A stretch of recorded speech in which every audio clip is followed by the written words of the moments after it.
Hey guys, it's Kevin here, and I want to thank you for checking out another Run 'Cause It's Fun video.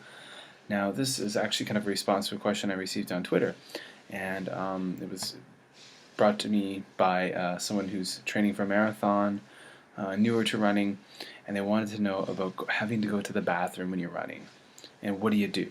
Or, um, when you're doing, especially when you're doing long runs, what happens if you need to, well, basically do a number two, drop a deuce, take a crap.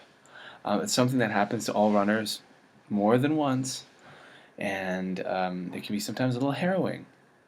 So this person asked me, is there anything you can do in that situation?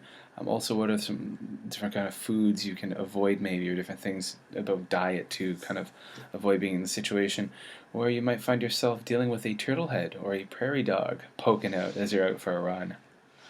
Now, it does happen, of course. When you're running, you're out running, especially if you've gotten up early in the morning maybe, and you're out there running, and all of a sudden your body's moving around, and everything gets kind of moving, and, sometimes things more than you want to move.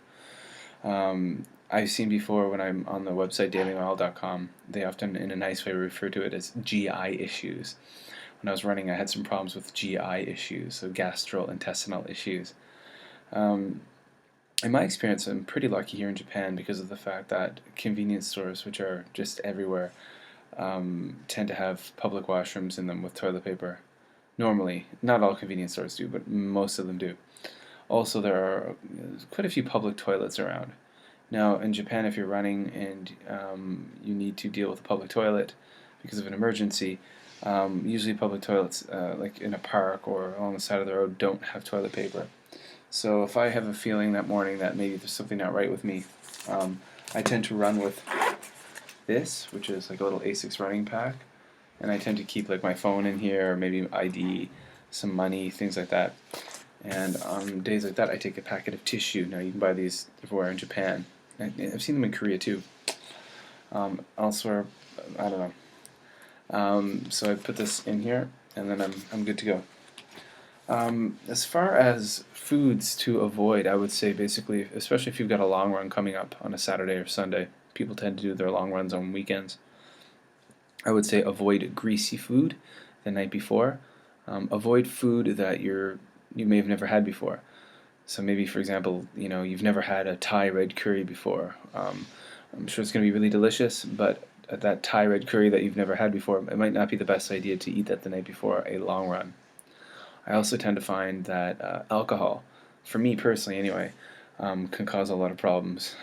So I mean, I'm a big beer fan. I love to drink beer, but drinking beer the night before a long run is something I tend to not do because that's pretty much guaranteed to give me some issues on the road the next morning while I'm running, and especially a long run could be 2, 3, up to 4 hours long with the running.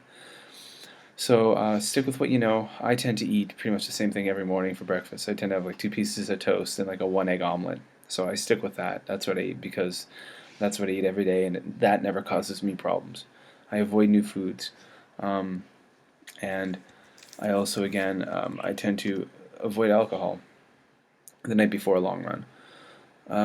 It's going to happen to you at some point. You're going to have to go to the toilet, and I just hope where you live there are public toilets, or at least a lot of shrubs and this and that you might be able to duck in behind and do the business.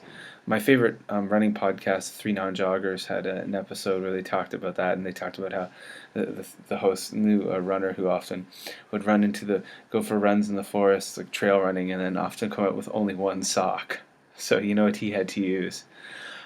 So there you go, guys. A little bit of what happens when you need to crap when you're out for a run, because it happens. It happens, and it ain't fun.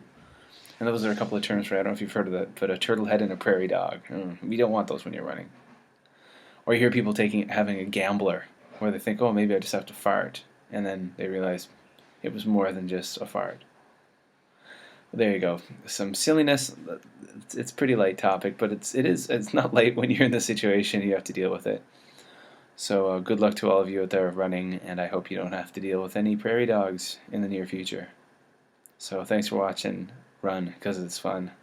I'm Kevin, and take care.